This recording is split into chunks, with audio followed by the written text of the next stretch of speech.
This morning I'm going to read out of Deuteronomy, verses 15 all the way to 67. And I've called this consequences because there's something that is very often not covered in a lot of churches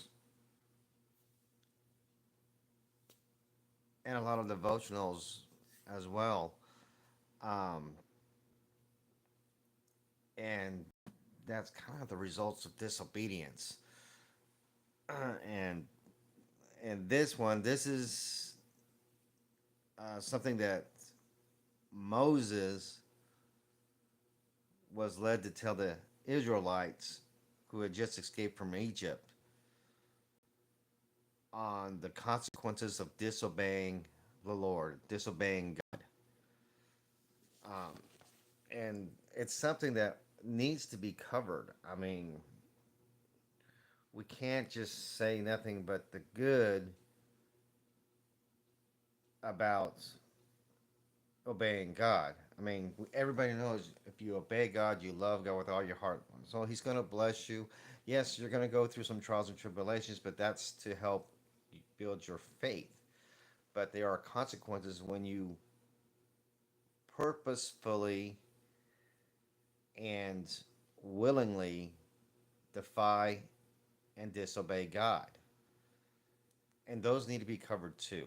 So this is what Moses told the Israelites. So we're going to start off in Deuteronomy 28, verse 15. But if you refuse to listen to the Lord your God and do not obey all the commands and decrees I am giving you today, all these curses will come and overwhelm you. Your towns and your fields will be cursed. Your fruit baskets and breadboards will be cursed. Your children and your crops will be cursed. The offspring of your herds and flocks will be cursed. Wherever you go and whatever you do, you will be cursed. The Lord Himself will send on you curses, confusion, and frustration in everything you do until at last you are completely destroyed for doing evil and abandoning me. The Lord will afflict you with the diseases until none of you are left in the land you are about to enter and occupy. The Lord will strike you with wasting diseases, fever and inflammation, with scorching heat and drought, and with blight and mildew. These disasters will pursue you until you die. The skies above will be as unyielding as bronze, and the earth beneath will be as hard as iron. The Lord will change the rain that falls on your land into powder, and dust will pour down from the sky until you are destroyed. The Lord will cause you to be defeated by your enemies. You will attack your enemy from one direction, but you will scatter from them in seven. You will be an object of horror to all the kingdoms of the earth. Your corpses will be food for all the scavenging birds and wild animals, and no one will be there to chase them away. The Lord will afflict you with the boils of Egypt and with the tumor, scurvy, and the itch from which you cannot be cured. The Lord will strike you with madness, blindness, and panic. You will grope you will grope around in broad daylight like a blind person groping in the darkness, but you will not find your way. You will be oppressed and robbed continually, and no one will come to save you.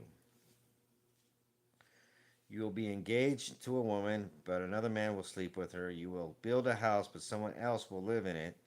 You will plant a vineyard, but you will never enjoy its fruit. Your ox will be butchered before your eyes, but you will not eat a single bite of the meat. Your donkey will be taken from you, never to be returned. Your sheep and goats will be given to your enemies, and no one will be there to help you. You will watch as your sons and daughters are taken away as slaves. Your heart will break for them, but you won't be able to help them. A foreign nation you have never heard about will eat the crops you worked so hard to grow. You will suffer under constant oppression and harsh treatment. You will go mad because of all the tragedy you see around you. The Lord will cover your knees and legs with incurable boils. In fact, you will be covered from head to foot. The Lord will exile you and your king to a nation unknown to you and your ancestors. There in exile, you will worship gods of wood and stone. You will become an object of horror, ridicule, and mockery among all the nations to which the Lord sends you. You will plant much but harvest little, for locusts will eat your crops. You will plant vineyards and care for them, but you will not drink the wine or eat the grapes, for worms will destroy the vines. You will grow olive trees throughout your land, but you will never use the olive oil, for the fruit will drop before it ripens. You will have sons and daughters, but will lose them, for they will be led away into captivity. Excuse me. Swarms of insects will destroy your trees and crops. The foreigners living among you will become stronger and stronger, while you become weaker and weaker. They will lend money to you, but you will not lend to them. They will be they will be the head and you will be the tail. If you refuse to listen to the Lord your God and to obey the commands of decrees he has given you, all these curses will pursue and overtake you until you are destroyed. These horrors will serve as a sign and warning among you and your descendants forever. If you do not serve the Lord your God with joy and enthusiasm for the abundant benefits you have received, you will serve your enemies whom the Lord will send against you. You will be left hungry, thirsty, naked, and lacking in everything. The Lord will put an iron yoke on your neck, oppressing you harshly until he has destroyed you. The Lord will bring a distant nation against you from the ends of the earth, and it will swoop down on you like a vulture. It is a nation whose language you do not understand, a fierce and heartless nation that shows no respect for the old and no pity for the young. Its armies will devour your livestock and crops, and you will be destroyed. They will leave you no grain, no wine, olive oil, calves or lambs, and you will starve to death. They will attack your cities until all the fortified walls in your land, the walls you trusted to protect you, are knocked down. They will attack all the towns in the land of the Lord your God has given you. The siege and terrible distress of the enemy's attack will be so severe that, that you will eat the flesh of your own sons and daughters, whom the Lord your God has given you. The most tender-hearted man among you will have no compassion for his own brother, his beloved wife, and his surviving children. He will refuse to share with them the flesh of his devouring, the flesh of one of his own children, because he has nothing else to eat during the siege and terrible distress that your enemy will inflict on all your towns. The most tender and delicate woman among you, so delicate she would not so much as touch the ground with her foot, will be selfish toward the husband she loves and toward her own son or daughter. She will hide from them the afterbirth and the new baby she has born, so that she herself can secretly eat them. She will have nothing else to eat during the siege and terrible distress that your enemy will inflict on all your towns. If you refuse to obey all the words of instruction that are written in this book, and if you do not fear the glorious and awesome name of the Lord your God, then the Lord will overwhelm you and your children with incredible, indescribable plagues. These plagues will be intense and without relief, making you miserable and unbearably sick. He will afflict you with all the diseases of Egypt that you feared so much, and you will have no relief. The Lord will afflict you with every sickness and plague there is, even those not mentioned in this book of instruction, until you are destroyed. Though you become as numerous as the stars in the sky, few of you will be left because you would not listen to the Lord your God. Just as the Lord found great pleasure in causing you to prosper and multiply, the Lord will find pleasure in destroying you. You will be torn from the land you are about to enter and occupy, for the Lord will scatter you among all the nations from one end of the earth to the other. There you will worship foreign gods that neither you nor your ancestors have known, gods made of wood and stone. There among those nations you will find no peace or place to rest, and the Lord will cause your heart to tremble, your eyes to fail, and your soul to despair. Your life will constantly hang in the balance. You will live night and day in fear, unsure if you will survive.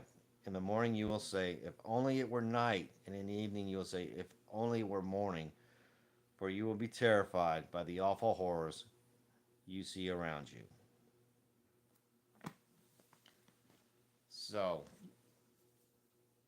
God is very serious about us following him, and obeying his words. Now, this was to the Israelites, but you notice in some of those verses, Moses was already not predicting, but telling the Israelites exactly what was going to happen to them in their future. I believe God had showed Moses quite a bit of things about Israelites' future. Um, I mean, look at our world. Look how many times have we seen great devastation and death due to you know illnesses like the plague and things of that nature. You know, people who say that the Lord does not take pleasure in punishing those who disobey Him and outright rebel against Him, they're wrong. I just read it. He does. He will take pleasure in disciplining and punishing those who disobey Him willfully, intentfully, and who refuse to believe and obey Him. He is a creator God, and He's going to make sure that we know it.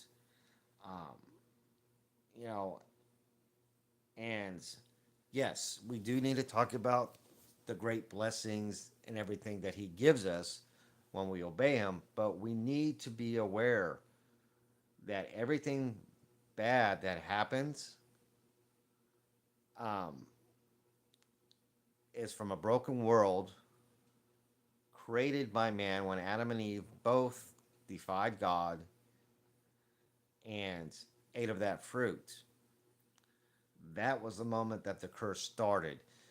And Moses, I think, was just reaffirming, what would happen if we openly refuse to obey God. God will punish. God will destroy.